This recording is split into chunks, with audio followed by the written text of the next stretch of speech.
Welcome to Perspective English Teaching.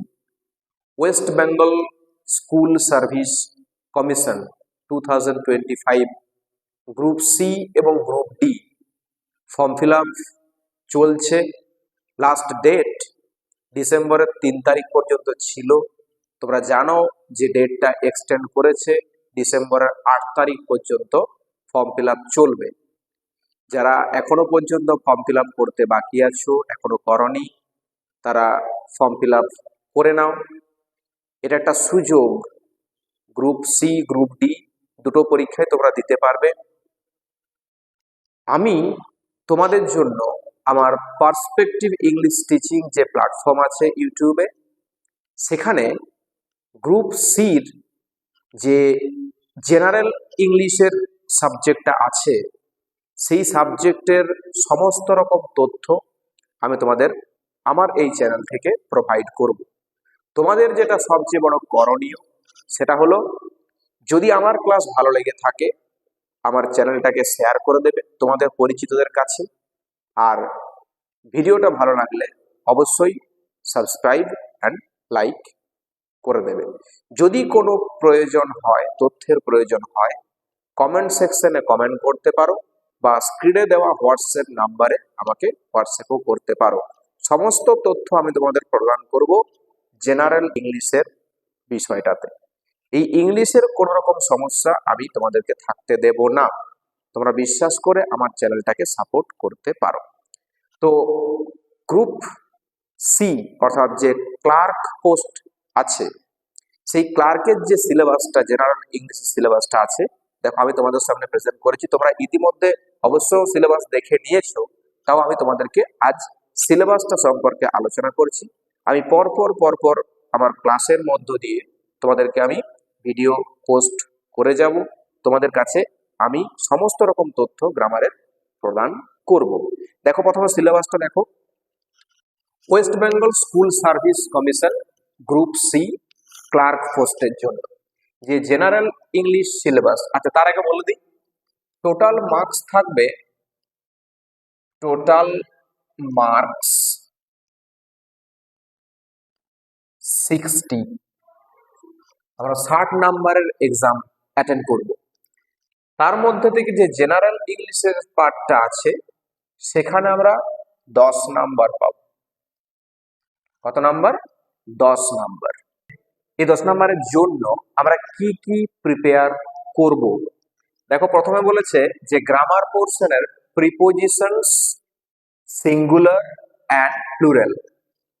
Prepositions থাকছে, singular number থাকছে এবং প্লুরাল নাম্বার, অর্থাৎ সিঙ্গুলার থেকে প্লুরাল, প্লুরাল থেকে সিঙ্গুলার, এই নাম্বার চেঞ্জ থাকছে।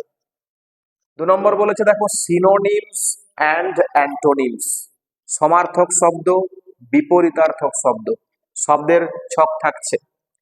3 নম্বর আছে দেখো ভোকাবুলারি, শব্দ ভান্ডার, বিভিন্ন ধরনের মোড এখানে পরিবর্তন করতে হবে। বিভিন্ন ধরনের কোশ্চেন আসবে, তোমরা বিগত যে বছরের কোশ্চেনগুলো সেগুলো দেখতে পারো। নাম্বার 4 স্পেলিং চেক, বানান যে মিস্টেক আছে সেগুলোকে কারেকশন করা, বা কোনটা ভুল আছে এগুলো কারেকশন করা, স্পেলিং চেক। আর নাম্বার 5 সেন্টেন্স স্ট্রাকচার, বাক্যের যে গঠন, সেই বাক্যের গঠন আছে। তাহলে এই হচ্ছে আমাদের টোটাল 10 নাম্বারের জন্য ডাব্লিউবি এসএসসি ক্লার্ক অর্থাৎ গ্রুপ সি এর সিলেবাস। এখান থেকে আমাদেরকে প্রত্যেকটা তথ্য খুঁটিয়ে খুঁটিয়ে চুলচেরা বিশ্লেষণ করে আমাদেরকে শিখতে হবে, তা না হলে আমরা কিন্তু এই 10 নাম্বার মিস করে যাব। তাই আমি তোমাদেরকে গ্যারান্টি দিচ্ছি যে এই 10 নাম্বার হাতছাড়া হতে দেব না। তাই please support me and also my channel. আমি তোমাদেরকে সমস্ত তথ্য দেব। তাহলে প্রথমে যে ক্লাসটা আছে আমাদের গ্রামারের প্রিপোজিশনস সিঙ্গুলার অ্যান্ড প্লুরাল। দেখো এখন এই স্টেজে দাঁড়িয়ে গ্রামার সম্পর্কে সেই গোড়া থেকে তোমাকে কেউ শেখাবে না। শিখতে হলে তোমাকে নিজেকেই শিখতে হবে। আমি কিন্তু গোড়া থেকেই শেখাবো, যাতে কোনো রকম ভুল ভ্রান্তি না হয়। একটা গাছে যদি আমি গাছের উন্নতি চাই, সেই গাছের উন্নতি চেয়ে তেজটা আমি যদি গাছের ডগাতে দিই, তাহলে গাছের উন্নতি ঘটবে কি? না। তাহলে তেজটা আমাকে কিন্তু গাছের গোড়ায় দিতে হবে। তাই গ্রামার শিখতে গেলে, গ্রামারের ভিতটাকে শক্ত করতে হলে তোমাকে গোড়া থেকেই শিখতে হবে। প্রিপোজিশন যে পার্টটা আছে সেটা আমি গোড়া থেকেই শেখাবো। তোমরা ধৈর্য সহকারে মন দিয়ে ক্লাসগুলো দেখতে থাকো। শুরু করছি WBSSC অর্থাৎ West Bengal School Service Commission group C এর ক্লার্ক পোস্টের জন্য প্রথম class, preposition and its uses. প্রথমে দেখো, এই প্রিপোজিশন শব্দটাকে যদি আমি ভাঙি, প্রিপোজিশন শব্দটাকে ভাঙলে কি পাবো? প্রি আর একটা পজিশন, একটা হলো প্রি আর একটা পজিশন। প্রি কথার আগে অর্থ কি? প্রি কথার অর্থ হলো আগে। আর পজিশন কথার অর্থ কি? পজিশন কথার অর্থ হলো স্থান। তাহলে একটা শব্দকে ভেঙে আমরা দুটো শব্দ পেলাম। আগে স্থান, প্রিপোজিশন হচ্ছে আগে স্থান। কার আগে? নাউন। কি বললাম? নাউন। ভালো করে বুঝবে, নাউন এর আগে কার স্থান? প্রিপোজিশনের স্থান। তা যদি আমাকে বলা হয় যে what is a preposition, what is a preposition, PREPOSITION, what is a preposition, preposition কি? সহজভাবে বলবো যে প্রিপোজিশন ইজ আ ওয়ার্ড। এক কথায় বলবো, preposition is a word. Preposition একটা শব্দ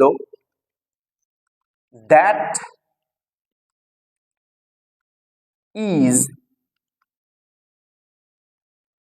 প্লেসড, যেটাকে বসানো হয় before a noun or a pronoun, pronoun।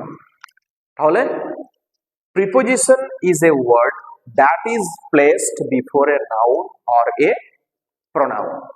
preposition হলো একটা শব্দ যাকে নাউন অথবা প্রোনাউনের আগে বসানো হয়।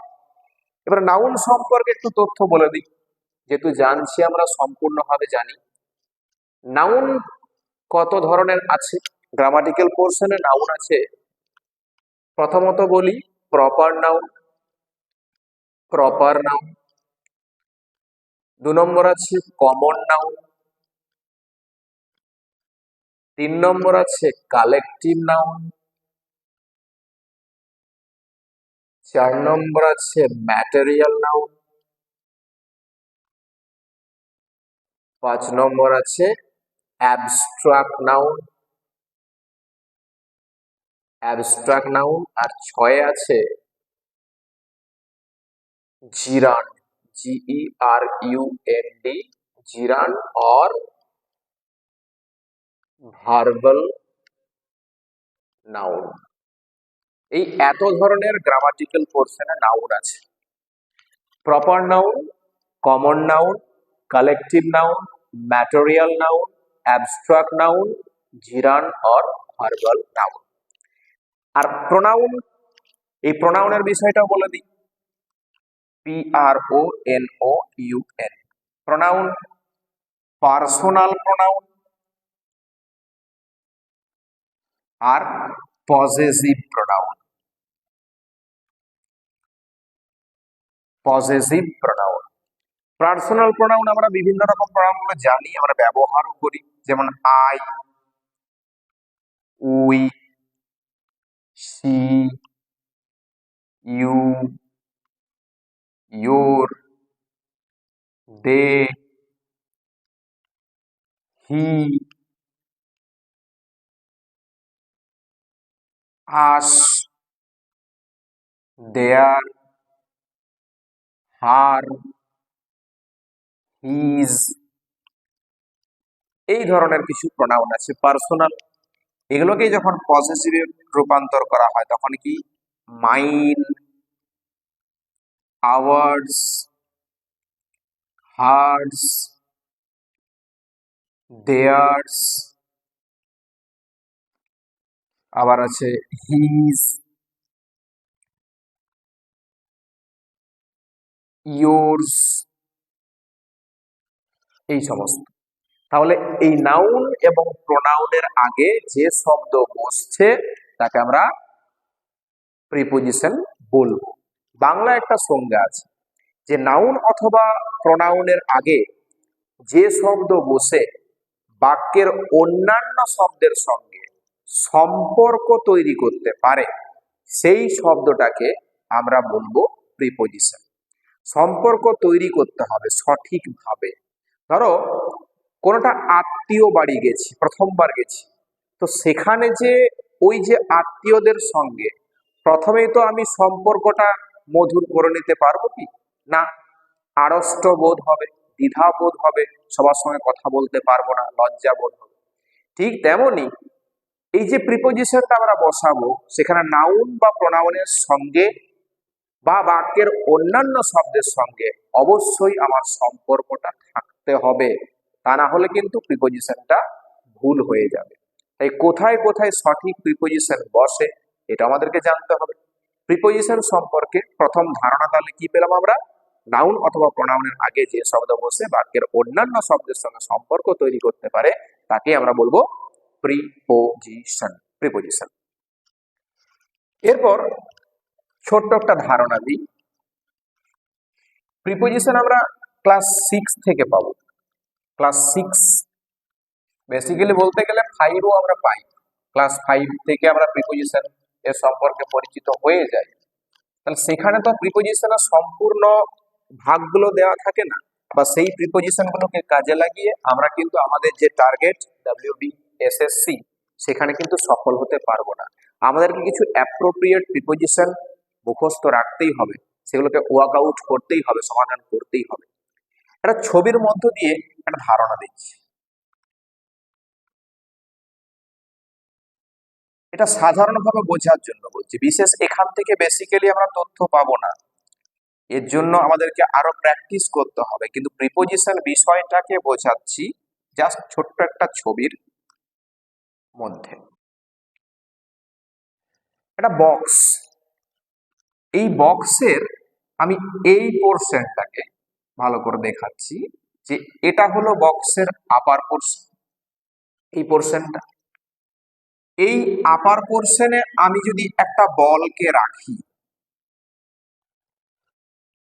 সেটা কি অবস্থায় থাকছে, এটা অবস্থানকে বোঝাচ্ছে। যদি এই যে ভিতরের অংশটা, এটাকে আমি বক্সের ভিতরের অংশ দেখাচ্ছি, এই ভিতরের অংশে যদি একটা বলকে আমি রাখি তার একটা অবস্থান আছে। এই বক্সের পাশে, এটা বক্স, এই বক্সের পাশে যদি আমি একটা বলকে রাখি তার একটা আলাদা অবস্থান আছে। এবং এই পাশে যদি আরেকটা অংশকে আমি রাখি এটারও একটা কিন্তু আলাদা অবস্থান আছে এই পাশে রাখতে গেলে। ঠিক তেমনি এই বক্সের যদি এই পোর্শনে একটা বলকে রাখি তারও একটা আলাদা অবস্থান আছে। এরপর এর মধ্য দিয়ে আমি একটা বলকে যদি ছুড়ে দিই এই পাশে তারও একটা অবস্থান আছে, এটা কিন্তু এই পাশ দিয়ে যাচ্ছে। এই যে বক্সটা, এই বক্সটার এভাবে যদি একটা বলকে আমি ছুড়ে দিই এটা এভাবে যাচ্ছে, তারও একটা অবস্থান আছে। এই বক্সটার যদি আমি এই পোর্শনে একটা বলকে রাখি তারও একটা অবস্থান আছে। এই বক্সটার এতটা ডিস্টেন্সে যদি একটা বলকে রাখি তারও একটা অবস্থান আছে। এই যে অবস্থানগুলো, এই অবস্থানগুলো আমরা নিম্ন শ্রেণীতে শিখেছি। যদি আমি এই বক্সের এই ছুঁয়ে থাকা পোর্শনটাতে বলটা রাখি তাহলে একে আমি কি বলবো, একে বলবো অন। অনটা কি বুঝবো, ছুঁয়ে থাকা, ছুঁয়ে উপরে, ভালো করে বুঝবে, প্রত্যেকটা তথ্য আমি গোড়া থেকে বলছি, ছুঁয়ে উপরে। যদি এটাকে ভিতরে রাখি তাহলে এই পোর্শনটাকে বলবো আমি ইন বা ইনসাইড। ইনসাইড মানে ভিতরে,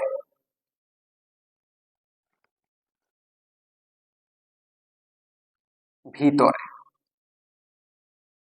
বা মধ্যে বলতে পারি, মধ্যে। এরপর এই যে পাশে রেখেছিলাম একে বলছি বিসাইড বা সাইড বলুন, বাংলায় কি বুঝছি, পাশে। ঠিক আছে। এরপরে যে তলায় রেখেছিলাম একে বলছি বিনিথ, বিনিথ বা আন্ডার,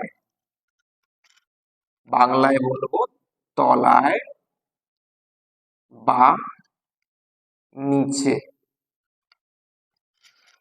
এরপর এই যে এই পাশে রেখেছিলাম এটা এটা সেম, এই পোর্শনটা আর এই সাইড বাই সাইড এটা সেম।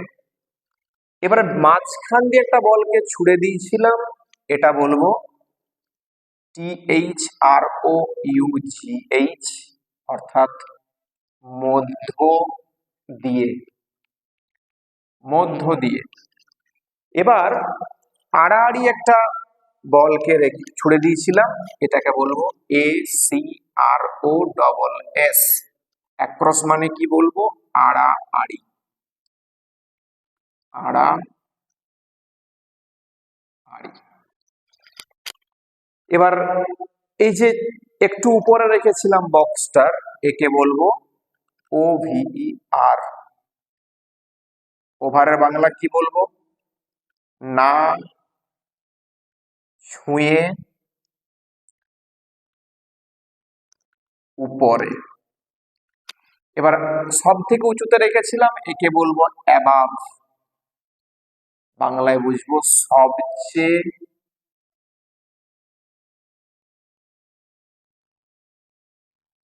উঁচুতে, একে বলবো অ্যাবাভ। এগুলো সাধারণ প্রিপোজিশনস।